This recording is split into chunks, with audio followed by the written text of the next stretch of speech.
Bonjour, bienvenue sur la construction du réseau de Wissenheim et de son extension. Aujourd'hui, une vidéo unboxing, puisque je viens de recevoir la locomotive CC7030. Donc on va faire un unboxing et on va ensuite après procéder au rodage de la locomotive. Ça tombe bien, le réseau est à nouveau opérationnel. Donc, on va pouvoir regarder ça ensemble. J'ai pris en compte les différentes remarques qui avaient été faites lors de l'unboxing de la 150Y3. Je vais donc me concentrer à vous montrer aussi un peu plus la locomotive en elle-même avant de la mettre sur le réseau et de procéder au rodage. Eh bien, écoutez, allons-y. Alors, je l'ai commandé chez Maquettis. Parce que j'ai une confiance absolue dans leur emballage. Et encore une fois, dans le carton, c'était très bien emballé. Et là, on est vraiment bien protégé. Donc,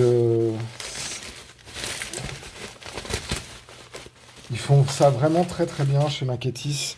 Donc, c'est l'une des raisons pour laquelle, effectivement, j'ai recommandé une nouvelle fois pour eux le matériel. Donc là, j'ai pris la version digital son. Parce que j'ai pas beaucoup de locomotives diesel. Et donc du coup... alors là, c'est intéressant. Ils mettent une petite étiquette. Test matériel roulant, digital, fonction sonore, résultat conforme. Bon. Donc là, ils nous ont encore une fois, chez Rocco, changé le packaging. Cette fois-ci, on a une fenêtre. Donc c'est un peu bizarre de mettre une fenêtre alors que derrière, on met de la mousse. Je comprends pas bien le principe. Si ce n'est que ça nous met encore du plastique. Et que moi, ça me fait râler. Parce que, plastique. Ensuite, après, on a la notice, et je vous la montre. Donc là, du grand classique, chez Rocco, en allemand, en anglais et en français. Donc on va d'abord regarder la notice en français. Et donc là, il nous parle effectivement, comme sur la 150Y, des conditions de rodage. Donc 30 minutes avant, 30 minutes arrière, en haut le pied, à vitesse maximale, je précise. Et ensuite, une fois que les deux rodages ont été faits dans les deux sens, on peut faire ensuite, après, les affinages. Mais un rodage moteur se fait toujours à vitesse maximale. Alors ensuite, après, qu'est-ce qu'ils nous disent ? Si je fais rouler sur des rayons R2, il faut que j'enlève certains détaillages avec un petit cutter. Donc ça, je ne vais pas le faire. Parce que moi, j'ai pas de rayon R2 sur le réseau. Comme elle est déjà digitalisée, je n'ai pas à faire les réglages ici. Alors, pour garantir le fonctionnement impeccable de votre modèle au fil 1, alors voilà, pour garantir le modèle impeccable au fil des longues années, veuillez assez régulièrement, environ toutes les 30 heures d'exploitation, faire certains travaux d'entretien. Donc le nettoyage des lames de courant et la lubrification. Alors vous voyez, là, ils disent la lubrification toutes les 30 heures d'utilisation. Et en fait, il faut aussi faire un démontage complet de la pignonnerie d'engrenage et des réducteurs toutes les 1000 heures environ. Donc ça, je vous montrerai ça juste après. Ensuite, on a les bandages d'adhérence. Et ça, c'est la notice en français. Et ensuite, après, on a des pages qui nous montrent les différentes choses. Donc, enlever les tuyauteries ici, les changements sur la lame avant, si on ne met pas d'attelage, la façon dont fonctionne l'élongation, est installée l'élongation, et comment démonter la locomotive. Et ici, on a les zones de lubrification à différents niveaux et comment on peut installer un décodeur si on achète une version analogique. Bon, et ben cesse de blabla. Ensuite, après, il doit y avoir tout en dessous comment s'appelle la notice des pièces détachées, mais on verra ça après. Et donc, on va découvrir maintenant le modèle. Donc, le modèle est emballé comme à son habitude chez Rocco avec un papier qui permet de l'extraire. On a deux blocs de mousse de chaque côté qui sont là pour caler, parce qu'effectivement la locomotive est plus petite que le packaging global. Et ensuite on a des sachets de pièces détachées. Donc là on a des plaques photogravées avec marqué Alstom et des détaillages supplémentaires. Ensuite après on a les deux blasons qui peuvent être rajoutés pour être mis par-dessus les blasons qui ont été tampographiés pour leur donner plus de relief. Et ensuite, après, on a des mains courantes qui peuvent être rajoutées en fonction du désir du modéliste ou du vitriniste. Donc ça, c'est tout ce qui est amélioration de ce côté-là. Et là, de l'autre côté, on a les attelages. Alors, ils donnent 2 attelages harpons, ils sont gentils. Et puis, on doit avoir différentes pièces à rapporter sur les traverses de choc, etc. Donc ça, on verra ça un petit peu plus tard. Maintenant, on va extraire la bête. Alors, j'ai pris un coupon de rail Geoline pour pouvoir la placer. Et on va regarder ça un petit peu plus en détail. Donc on va la sortir.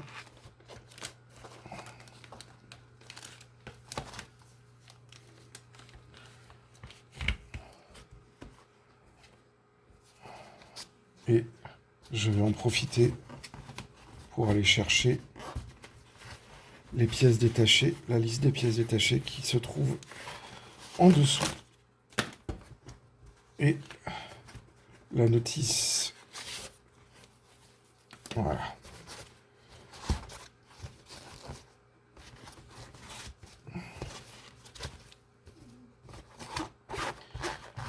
Voilà, donc là, ce qu'on a en dessous, en fait, c'est les schémas de montage des plaques d'immatriculation photogravées. Et ensuite, on a ici les fonctions de la locomotive. Alors, ça, ces fonctions-là, elles sont utiles. Ça va être mis ensuite après dans les fiches locomotives. Je vous en parlerai, je ferai une vidéo sur les fiches locomotives. Mais ça, c'est voilà, c'est des documents qui sont intéressants. Et ensuite, on a les pièces détachées. Alors, avant de vous montrer la locomotive et de parler en elle-même, on va regarder un petit peu les pièces détachées. Première constatation, sur une locomotive diesel, on n'a qu'une page A4 recto verso. Et on a un moteur avec 2 entraînements par cardan. Et ensuite, on a les 2 blocs de chaque côté qui supportent les 3 essieux avec les pignonneries qui sont assemblées par encliquetage de différents éléments dans la locomotive. Voilà, donc ça, c'est assez intéressant. Je répète que cette locomotive que j'ai prise est la version Sound, donc c'est la référence 71011. Voilà, alors ensuite on va enlever la protection du haut. Oh, que c'est joli tout ça. Que c'est joli tout ça. Et on enlève la protection du bas. On range ceci ici pour faire un peu de place. Et on va regarder un petit peu ce que nous raconte cette très jolie locomotive. Voilà. On va mettre ça comme ça.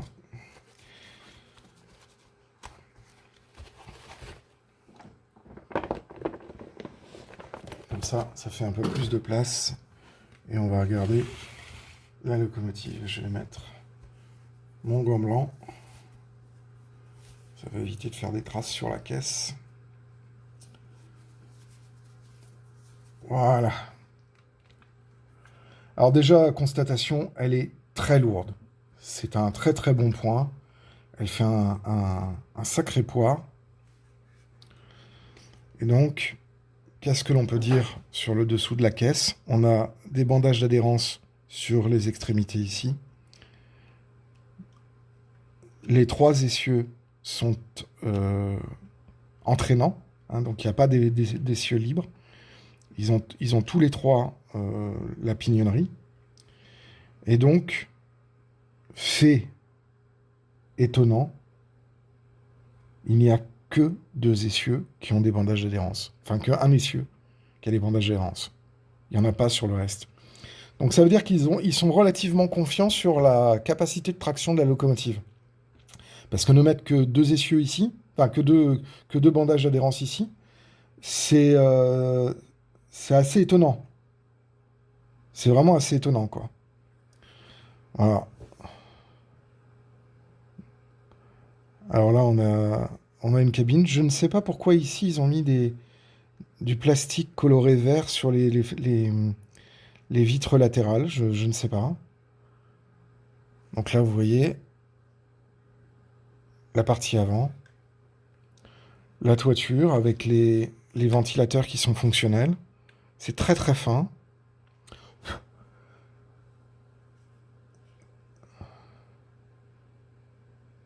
Les les petits avertisseurs là. C'est très joli. C'est une très jolie machine. Là.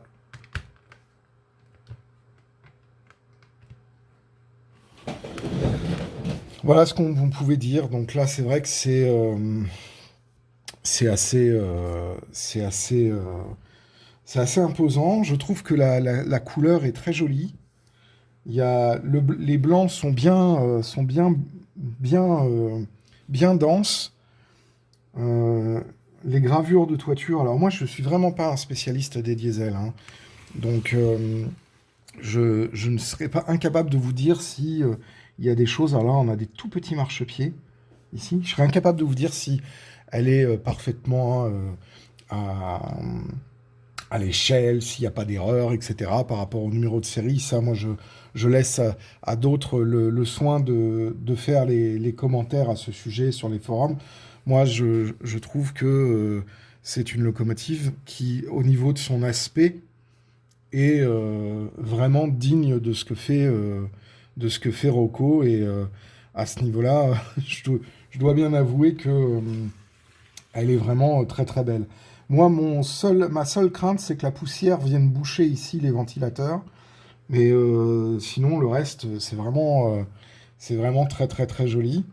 On a les mains montoirs qui sont rapportés. On a vraiment des détails de caisse. Les bidons de réservoir. Le dessous est vraiment joli, les compresseurs, etc. C'est vraiment, moi, et puis elle a un poids impressionnant, cette machine. Je pense qu'elle va être une excellente tracteuse. Donc bah, maintenant, on va regarder ce que ça donne sur le réseau, puisqu'on va commencer le rodage de la locomotive. Dans un premier temps, on va simplement démarrer les feux. Alors, je vais la reculer un peu pour que vous voyez.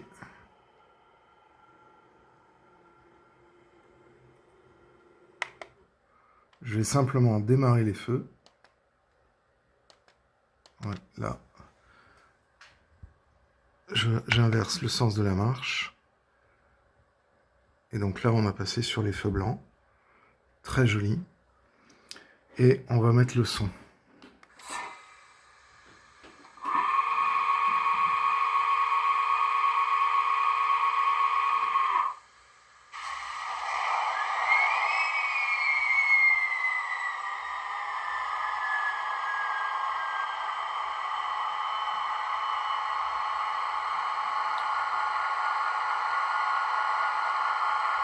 Bon, et ben c'est parti.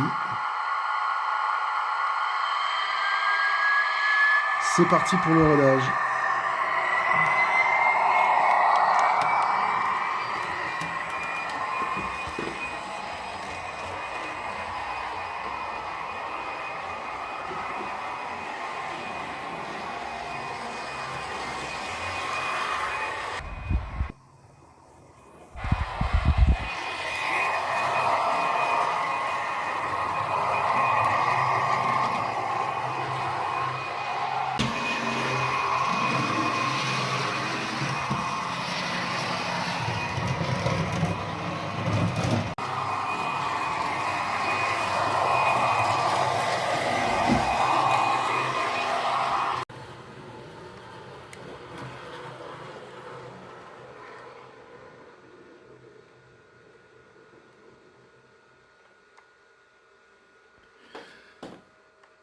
Et voilà, on a fini le premier rodage de 30 minutes.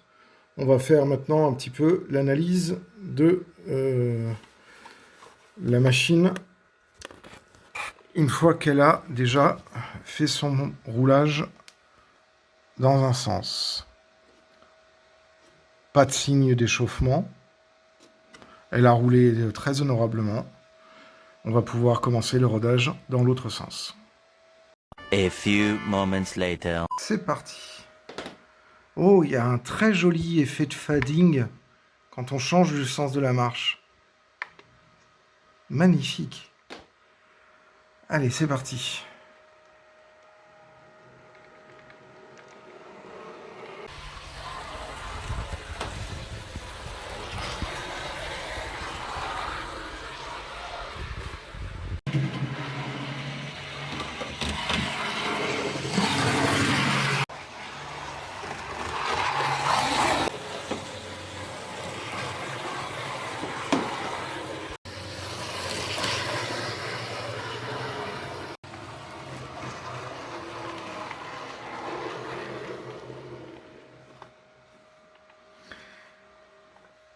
Et voilà, les 30 minutes dans l'autre sens sont terminées.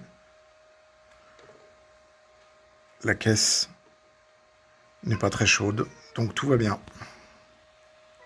Bon, avant de faire quelques tests de fonction et de vous montrer un petit peu au niveau du son, parce que je l'ai désactivé pendant le rodage pour éviter d'avoir trop de bruit et de ne pas entendre ce qui se passait au niveau des comment ça s'appelle, des aiguillages et des grilles. La première des remarques, c'est que quand j'ai pris la caisse pour la placer sur les rails, elle n'était pas très très chaude. En tout cas, elle semblait un petit peu moins chaude que quand j'ai fait le rodage pour la 150Y.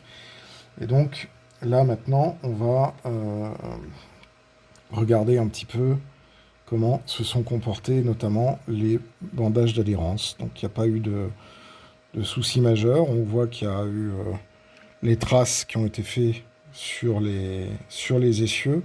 Et on voit que globalement, ces traces sont sur le centre des essieux et il ne s'est pas très très baladé. C'est vrai que on a comment s'appelle, un débattement qui fait que les traces d'usure post-rodage sont globalement assez bien placées. On voit ici par exemple que je n'en ai quasiment pas sur cette roue-là, de cet essieu-là. Donc bon, ça, je ne sais pas si on peut en tirer une conclusion, mais en tout cas, ça s'est bien passé et la caisse semble avoir eu un bon rodage. Voilà. Donc maintenant, on va pouvoir faire un petit test de vitesse. A few moments later. Bon, donc là, je viens de faire tourner la locomotive avec une vitesse donnée au maximum à 155 km/h sur le réseau avec le wagon de mesure tracté. Donc c'est plutôt pas mal. Alors, on va regarder maintenant les touches de fonction. Ça, c'est la touche F2. Donc, klaxon aigu. Klaxon basse. F4, sonnette de départ. F5, attelage et découplage.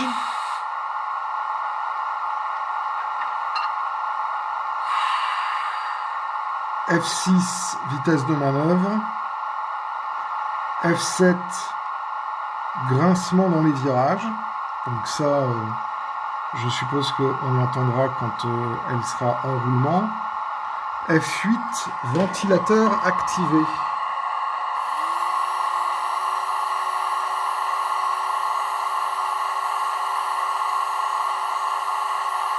Ah, il faut un peu de bruit, hein, les ventilateurs.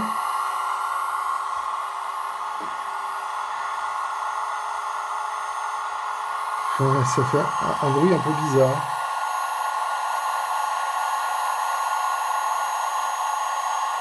Ça doit être lié au son. F9 compresseur.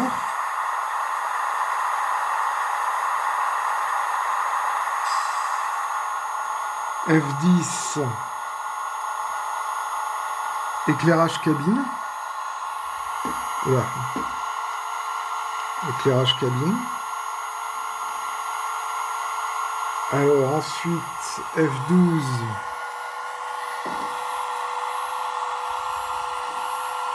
F12 arrêt lumière côté cabine conducteur 2. Donc ça, je suppose que il y a quelque chose. Ensuite, F14, on coupe le son. F15, chauffage diesel.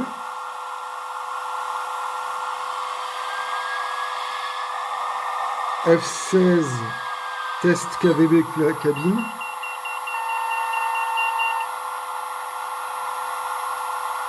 F17, bruit de porte. F18, donc ça c'est le klaxon aigu et basse. F19,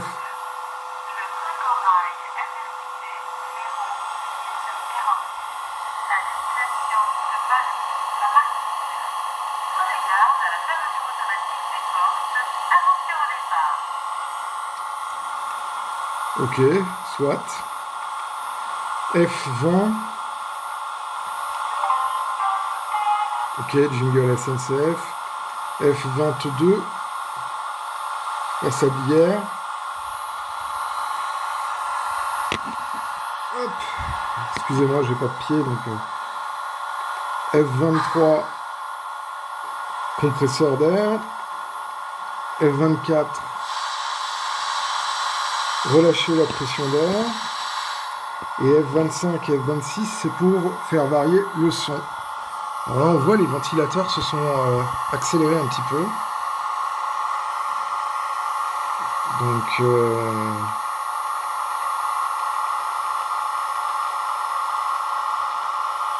si on arrête les ventilateurs,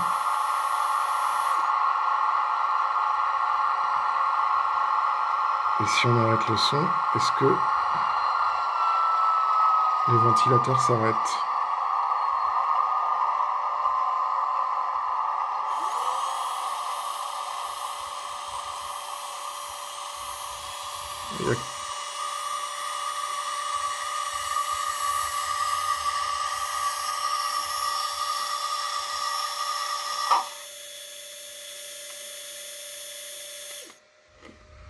Donc le fait d'activer les ventilateurs fait quand même un peu de bruit, hein.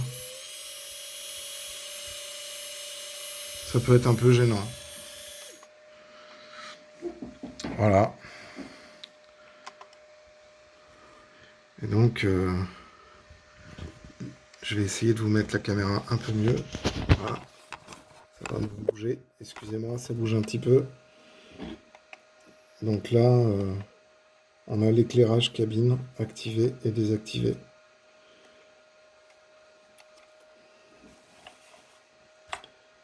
A few moments later.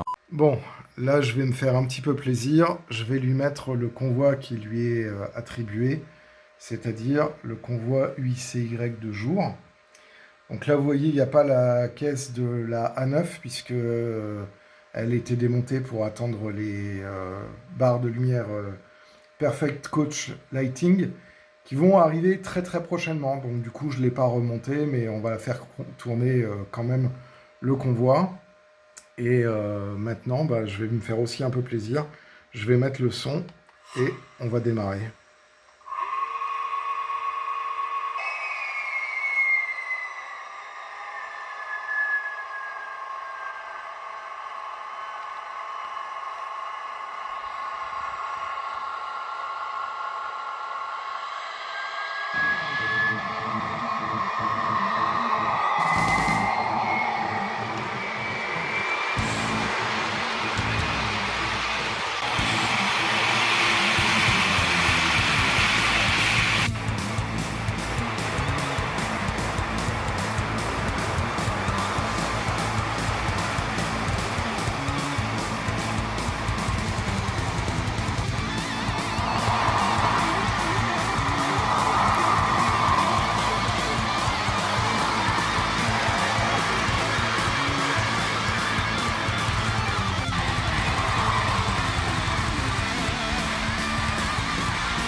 Voilà, c'est la fin de cette vidéo, de l'unboxing, du rodage et de la review de la 72030 de chez Rocco, référence 71011.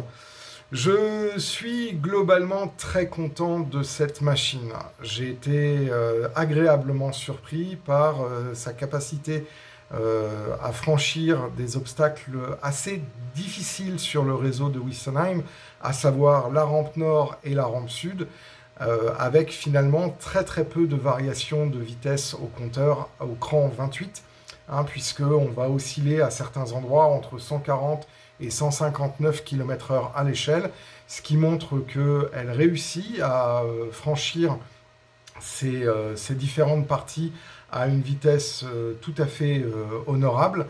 Il faut savoir que sur le réseau de Wüstenheim, le réseau sera limité à V120 et V140 pour certaines portions de voies. Et donc, elle est tout à fait en capacité de pouvoir les traverser à une vitesse maximale, tout en tractant une composition de voitures IUIC-Y composée de un fourgon, une voiture première A9 et 4 voitures B9, de façon tout à fait optimale et sans montrer de signes de fatigue.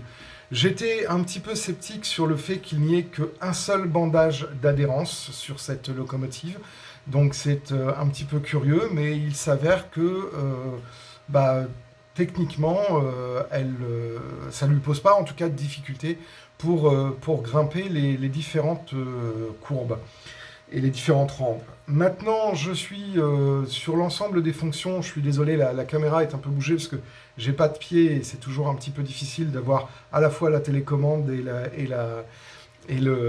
la caméra en même temps. Et j'ai essayé en plus de savoir à quoi correspond quelle fonction.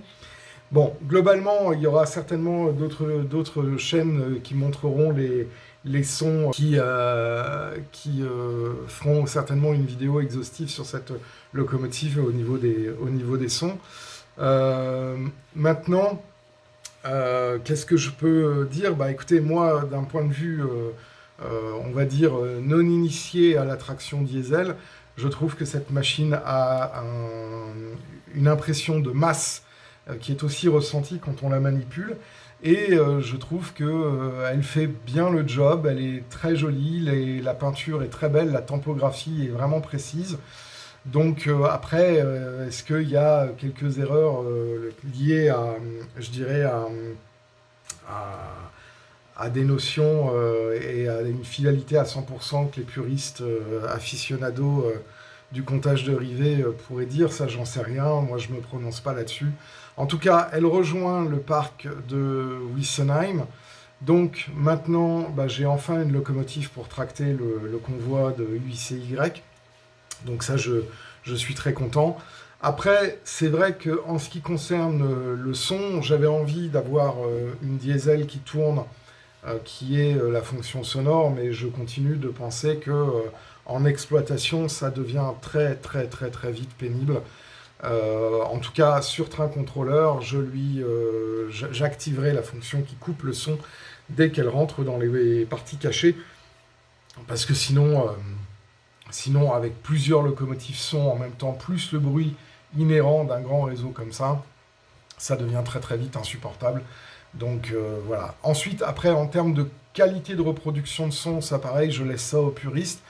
J'ai bien aimé les effets lumineux d'allumage et d'éteinte des feux quand on inverse le sens de direction de la locomotive. J'ai trouvé ça très réaliste, du coup, cet effet d'image sur le rouge et sur le blanc. Quand le blanc apparaît, le rouge dime et inversement. J'ai trouvé que ça, c'était... ça peut paraître un peu gadget, mais en termes de réalisme, ça donne... En tout cas, ça a accroché mon regard. J'ai aimé aussi l'éclairage des cabines. Bon, alors maintenant, il faudrait mettre un petit personnage conducteur dans les cabines, parce qu'éclairer une cabine sans rien dedans, ça fait un peu bizarre. Mais en tout cas, j'ai trouvé que cette fonction était sympa. J'ai aimé aussi les ventilateurs qui changent de régime en fonction si la locomotive est chaude, si elle est froide, etc. Je mets cependant un très léger petit bémol, c'est que les moteurs qui entraînent les micromoteurs qui entraînent ces deux ventilateurs font un bruit de casserole. En tout cas, font un bruit aigu qui est un petit peu gênant. Alors, quand il y a la piste son, ça se mélange à la piste son, donc on n'entend pas trop. Mais c'est vrai que,